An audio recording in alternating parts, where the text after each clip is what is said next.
Good evening, ladies and gentlemen. Dr. Bonsai from Dr. Bonsai's Meme Emporium, and I got a treat for you guys today.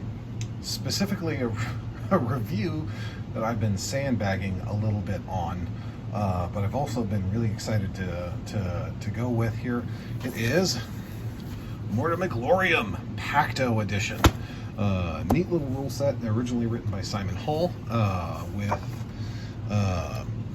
regards to playing ancients and medieval, and realistically everything is the time period is very flexible because you have army lists for this game that go from 500 AD, like chariot biblical warfare, to BC to 1500. I think 1500's right around is the cutoff for Mortem and Gloriam, up to the 1500s, and just it's such a good rule book.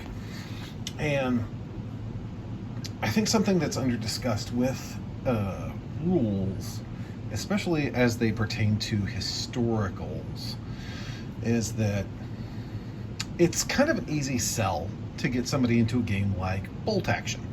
It's like, bolt action, World War II, yeah, I'm an American. I like me some Americans.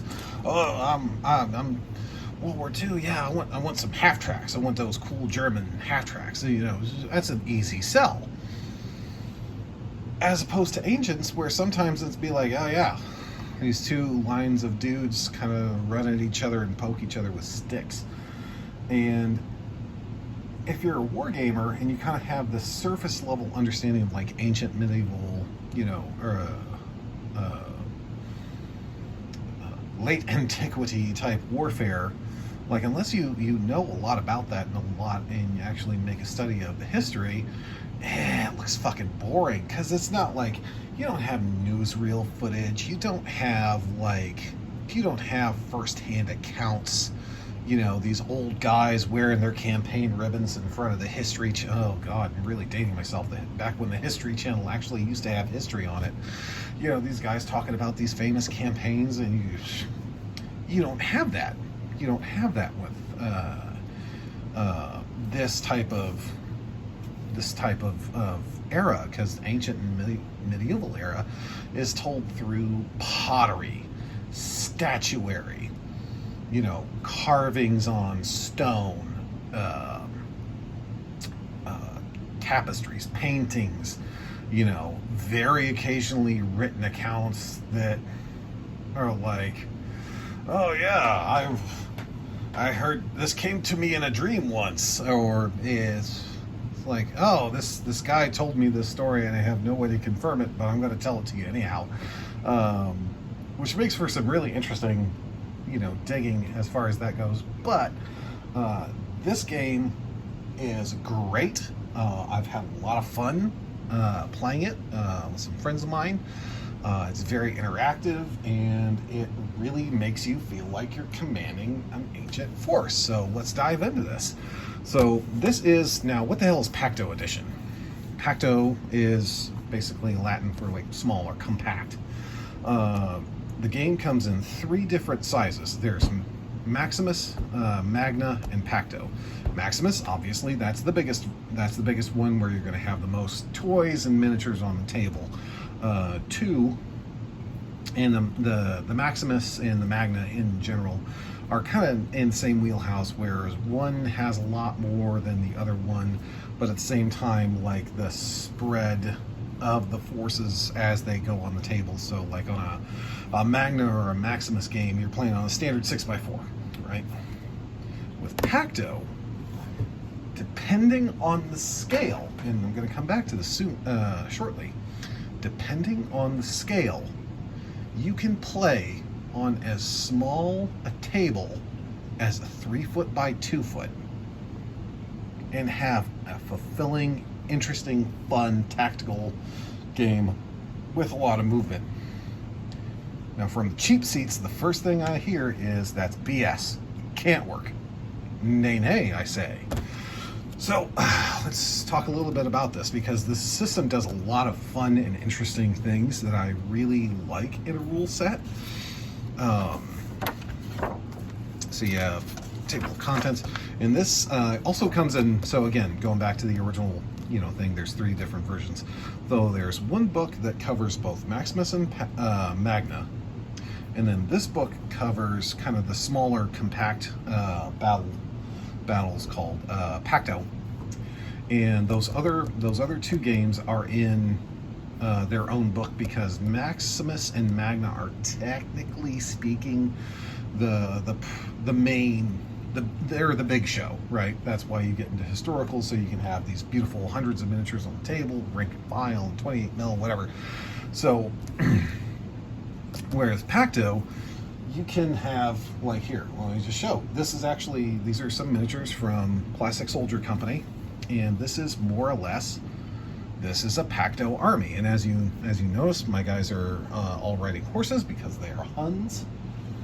Because the Huns are hilarious to play in this game. And we'll come back to them here shortly here, because it's going to bring up something else that I think this game system does really well, and I think is really worth talking about.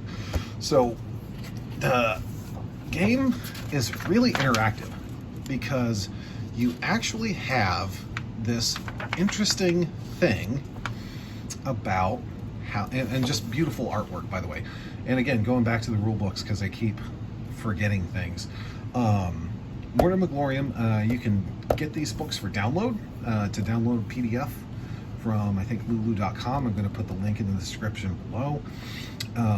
For both print on demand, this is the print on demand Pacto edition. I've had this for a couple of weeks, and it's actually held up pretty well. The paper is good, solid quality.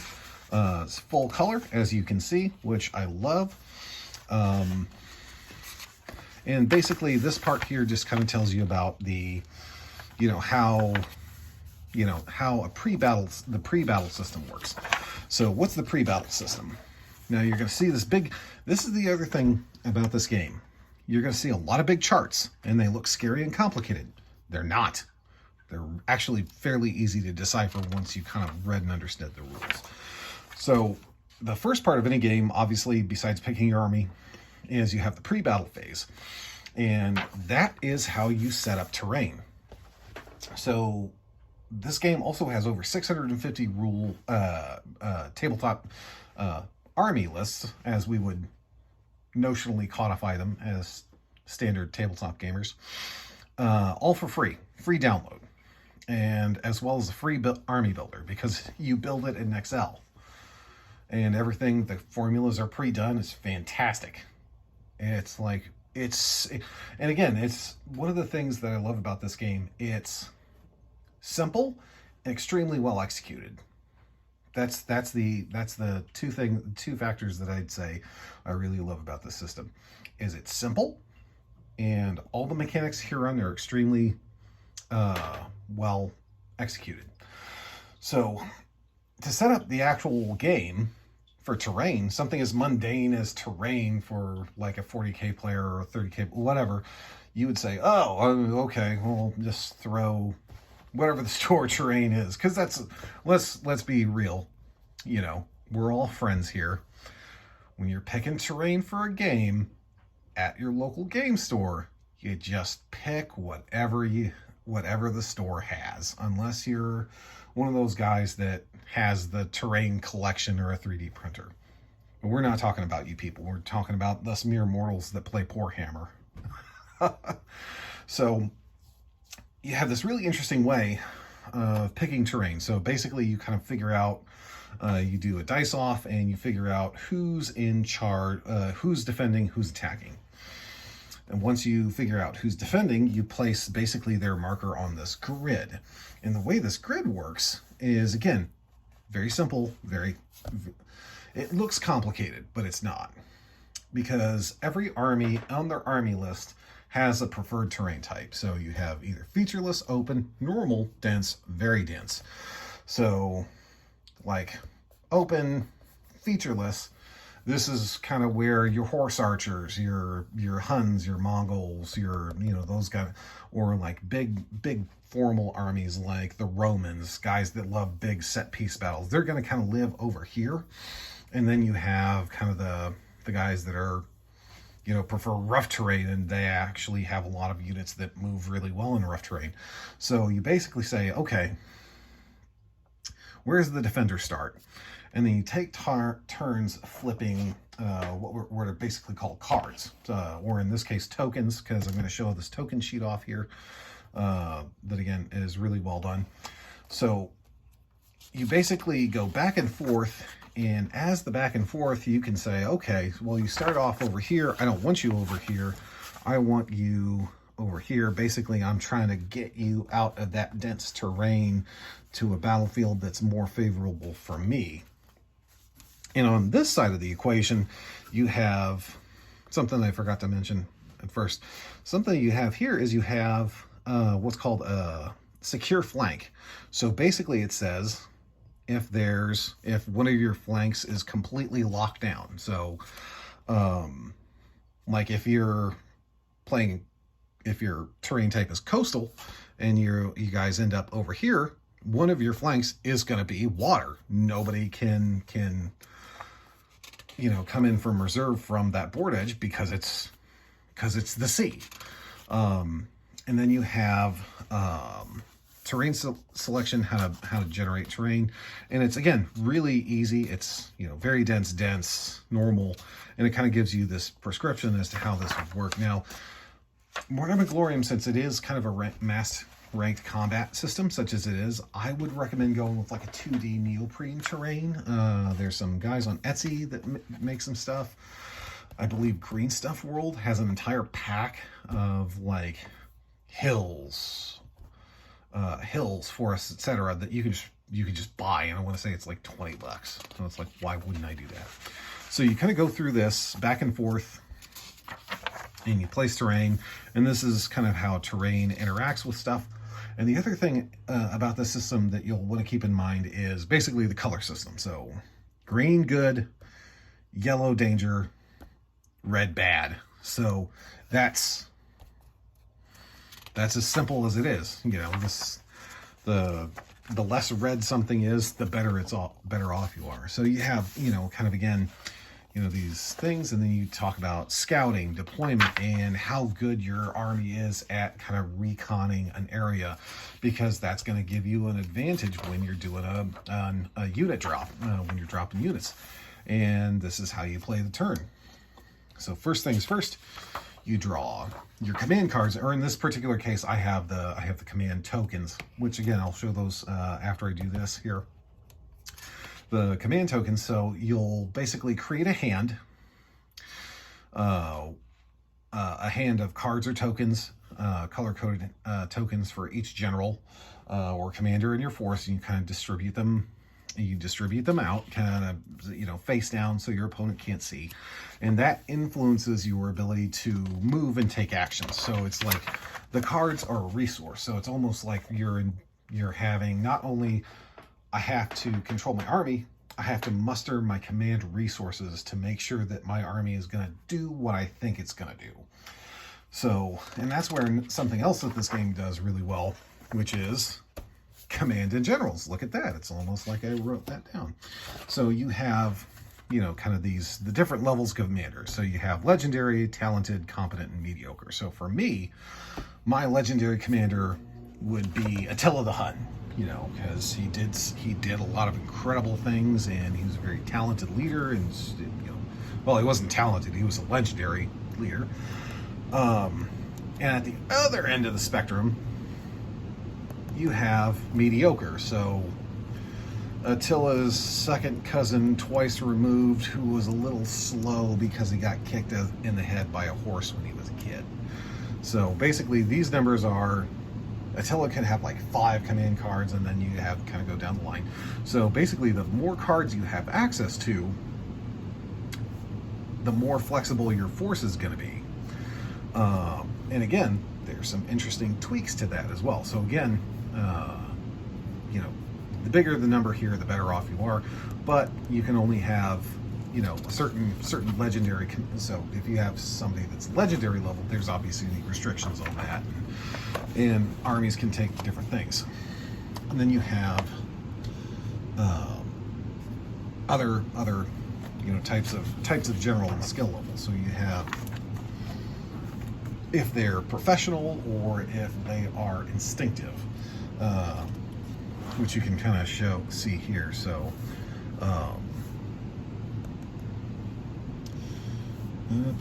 so you have kind of the regular guys that are professionals. Basically, think like a Roman centurion. You know, that guy, he's a professional. He's a lifer, right? And then you have instinctive generals, kind of like Attila, who learned his craft at the sharp end. He wasn't necessarily out here learning from an academy, right? He learned by doing. And those armies, so generally speaking, the quote-unquote barbarians,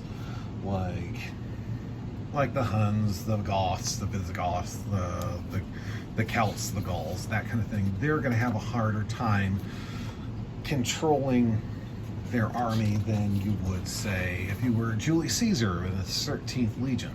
And again, you're kind of embracing the high lows of that. And as you're making movements, you can see that the movements cost a certain amount of cards. And the better your army is, the better trained your troops are, the easier their maneuvers are to execute, and they cost you less in the command resource of the cards, which again is really fascinating and interesting. And then you get all sorts of crazy stuff with regards to, you know, how skirmishers work, you know, how that works. And you'd have, you know, movement and something about scale and miniature. Well, you know what? I'm going to wait. So you kind of have this layout of how movement works and how that kind of interacts with skirmishers and how combats work and stuff like that. So you have all this, and then you have actual charging or response. So it's like, okay, do I stick it out and receive the charge, or do I try to flee? But if I flee, then something bad might happen to me. So you're kind of, again, playing the waiting, the risk benefit game. So you can kind of see how, you know, all of these different factors work in conjunction with the rules. And again, this may look like a lot of words. It's really not that hard. It really isn't. You're all are probably gonna call cap on that, but this is a really slick system once you get the hang of it. And you finally have your combat, and your combat encompasses, you know, your standard things. And this is the other thing that it does, again, using kind of this color-coded system, which I'm going to show off kind of these dice that are part of that as well. And that kind of tells you how the dice rolls go. And basically, it's a matter of factors. So as you can see from this little chart, if I'm on an even footing, we both have a green dice. So if he has only one factor in his favor and I have, you know, two more than he does, I'm gonna have an easier time to wound him. Basically, these go up in terms of lethality. So you have black dice, which basically is hardly anything. Then you have white, green, yellow, red. So, and then after a certain point, if you stacked enough bonuses, you get a red dice plus one of these others. So if you've hit somebody, if you've hit some, you know, recently fleed slaves with, Caesar's 13th Legion, they're in for a wild ride, you know. So again, more the combat, how casualty removal works, and basically how the dice works themselves. So again, only two faces on the black dice that have things, 3 for the white, 4 for the green, 5 for the yellow. So basically, and again, they kind of ascend in lethality. So like you would have to have more of white and black dice if you even want to try to wound somebody, versus if you're green, yellow, or red, you've got about a 50-50 shot to do some sort of special damage. And then the S means, I believe that means shove. So if you're in a shield wall and you're against somebody, you hit them and you roll a certain result, you can basically force them out of position, which can really make stuff squirrely. And of course, shooting, how artillery works and ranges and whatnot. wait a second. There aren't any inches on here. How am I supposed to move and do stuff? Child, be calm. And then you have, again, beautiful artwork, painted artwork throughout. And then you have how, kind of breakpoints work and stuff like that in routing, and this kill a base tests. Basically, something happens and like one of your bases of guys will go away, because this isn't an individually based game. This is a a multi-figure per base game. I'll show you a little bit of that here shortly. So you have ambushes, unusual stuff, and then you kind of have the glossary of terms and the appendix, and then you have reference sheets, which right at the back of the book, the binding feels like it's strong enough to survive being folded over for a long time. Again, I've had this and I've been reading this quite a bit. Very sturdy, no complaints. Rule book is great. Now, going back to something that I said earlier, wait a second, my guys, they don't have any, whatchamacallit, they don't have any inches. How do I tell? You go by base width. So here, yeah, there we go. So what you do is you say, okay, I have these bases. These are 30 by 40. So my base width is 40 centimeters or 40 millimeters across, basically 4 centimeters. So in my case, when it references a base width, that's 4 centimeters. Now, the only thing with that is you kind of have to make sure that your opponent is based in more or less the same way as your guys. So if I was to run up against somebody with like a 50 mil wide base, it wouldn't be the end of the world, because we could just agree, like, okay, maybe we'll use 50 mils, 5 centimeters for, a base width or whatever. But at the same time, he would be kind of at a disadvantage, because you could potentially get more in contact with a single one of him. So that's just something you'd have to work out. But again, this game is actually fairly fast and loose. And the other thing about it is scale agnostic. Scale agnostic. Dr. Bonsai, you petulant purveyor of miniature systems, I hear you say. What's a scale agnostic game? Great question. Glad you asked. Scale agnostic means that this system works as small as 3 or 6 millimeter all the way up to 28. How? Base widths. So if I was basing these guys for 28 mil, and I would take like a normal, let's see, 4, 6, 8. So like I would take like an 8 centimeter long base that was however deep, and fit my 28 mil cavalry figures on there, and that's one of my unit groups, one of my units. And then you have, these guys, which are, then you have kind of the second rank, which kind of does, everything that you would think it would, as far as shooting, that kind of thing goes. So that is really the other beautiful thing about the system, is how it is in fact scale agnostic, which means whatever miniature you want to use, whatever scale you want to use, whatever manufacturer you want to use, you're not married to one specific scale. Personally, I prefer 15 mil because it travels incredibly easy. Like, as shown earlier, that's an army. And this is a standard foam tray from a Games Workshop case that's probably old. But is older than my children. So, so there's that. Plastic Soldier Company, the company that Simon Hall, the author, and CCC Games has partnered with to make miniatures for this. They have a lot of miniatures in metal, a lot of miniatures in this kind of the plastic resin, the Silcast it's called, which is really flexible, decently holds them out of detail, a little bit of cleanup, but I think my next thing is I'm probably going to try to secure one of those armies to get a good look at it, because it's been a while since I've gotten my my Huns, and I think those would be worth a review. So on to the next thing, which is one of the things about this game too is that it's big on widgets, and I like widgets in my game.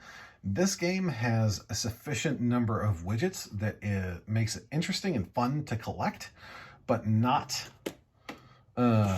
such a bear that it's just irritating. So it's not Star Wars Legion, it's not Star Wars X-Wing, where you have one card for the unit and then 50 others for your upgrades. You just have, the things. So these are the dice, and as you can see, so the black dice, obviously the least lethal.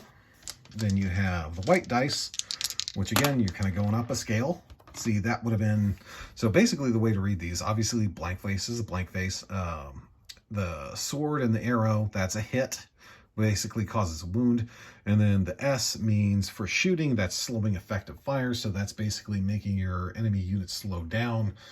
Or if you're in close combat, it's a shove. So basically you're forcing people out of position by a shield wall.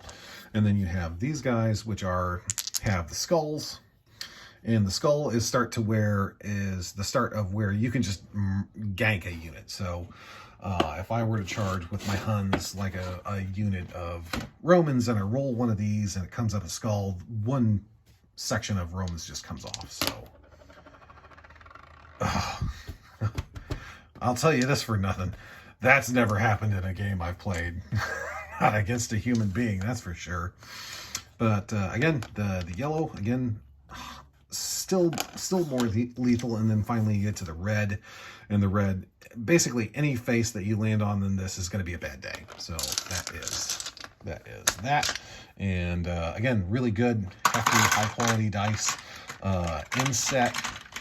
inset or engraved markings, so they're not going to go anywhere rough off or scuff off. These are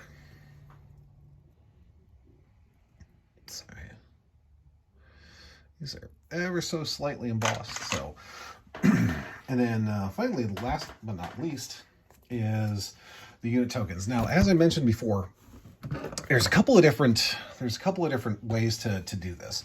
You can use the tokens, which I was actually to secure for some reason from a sale from Miniatures Market, not sponsored, because they were doing a big clearance sale. And my first reaction was, wait, they carried Mortem Gloriam stuff? Because the only thing that I would say is kind of in its outside of Mortem Gloriam's favor right now, at least here in the United States, is difficulty of procurement of the said game widgets. So that is a consideration, especially if you are looking to get into the game. So here is that.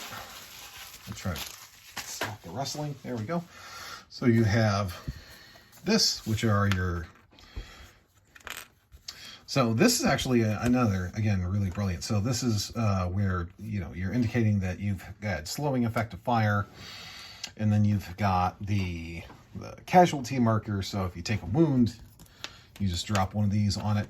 And then the back is actually, kind of green grass printed. So if you had a standard green grass mat, they actually blend in really well.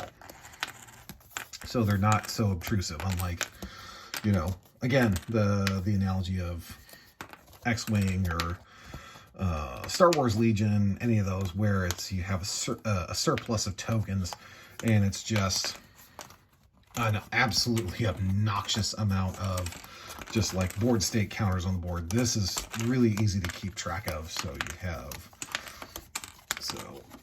this is very therapeutic punching these out. That's why I'm doing this on camera. There we go. So we've got, if you get the token pack, this is what you get. If you were to get the card pack, you get actual like standard, kind of bicycle size playing cards with these colors. So with this, the way this works is you actually put them in like a blind bag. So you put them in you put them in like a Crown Royal bag or something, and then you would root around, and then you would pull you count, okay, 1, 2, 3, and then you have, again, the grass back, so you can put them next to your general on a grass board, and then say, kind of do the, okay, cool, and keep it secret from your opponent, because that is actually kind of a neat little like sub game within the game. Like there's no real rules about bluffing, but it's definitely in there. So if you've got a good poker face, you could probably do some silly stuff like, oh no, oh, this command pull was really bad. Oh boy, I hope nothing bad happens. And then bam, just start flopping red and yellow orders all over the place. Because again, the color of the cards and how efficient your troops are at using them really does make a difference in the system. So if you're, again, a really good general, then you can do more with less, as opposed to, you know, Jojo the Idiot Circus Boy, Attila the Hun's second cousin twice removed, you know, that got hit in the head by a horse when he was a kid. You can, you know, you can basically give him really basic orders and say, hey, you know, go over there and stab whatever is at the other, whatever is there when you get there. And that works just fine. But if you're trying to do that for your army general, that could be a good time. Because again, something else that a lot of people get confused with historical systems is especially if you come from a long line of playing like Warhammer 40,000 or something like that, your general isn't a beat stick. Like, he's just not. That's just not how historical games work, because that's not how history works. Like, very rarely you'll have like these guys that were exceptional combatants, personal combatants, like Alexander the Great. He was apparently really good at what he did, but then again, he also was one of the first ancient generals to travel with a press corps effectively. So take that with a grain of salt. So overall, my thoughts on this system, I truly love it. I play the heck out of it whenever I get a chance with my friends. It is user friendly. It is miniatures friendly. There's absolutely there's very little barrier to entry to this game, especially since ancient miniatures are generally cheaper. They're generally smaller scale, like true 28 mil. True 28 mil figures hit different than the heroic 32 mil or whatever scale GW is doing these days. You know, they can paint up really quickly and really well. And I highly recommend this system, and I hope you guys take a look at it. And I'm going to be posting kind of the stuff in the bottom to let people know where you need to go. So thanks very much for your time. You guys have a great evening.